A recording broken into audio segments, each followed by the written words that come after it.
Denise McNair. Do you see her up there? Mm-hmm. Addie Mae Collins, Carol Robertson, and Cynthia Wesley. They all died, and that evening, police killed Johnny Robinson. White thugs took the life of 13-year-old Virgil Ware. Why did they kill those two boys? Because they were protesting.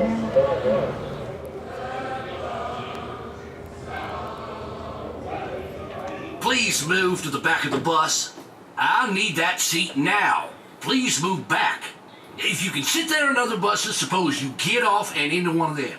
What's protesting?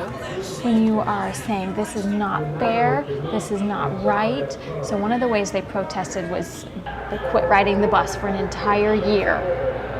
Or they would protest at the lunch counter by just sitting there, even though they knew that the people would not serve them. The people who did the sit-ins went through some training to learn how to just sit. And that's why there's a picture of Gandhi. Gandhi also practiced nonviolent direct action. At the National Civil Rights Memorial, they have created a lunch counter that would have been typical during the civil rights period. And it got me thinking about the protesters who sat in at those lunch counters. And they were trained in a form of resistance and a form of protest called nonviolent direct action. And yet, even though they were participating nonviolently, violence still erupted around them, and they were trained to remain peaceful.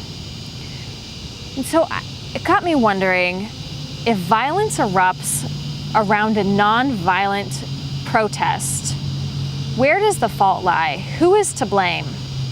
And I think if we're talking about the civil rights era, many white Americans can look back and say, well, obviously, it was not the protesters. They were completely justified in requesting equal and fair treatment.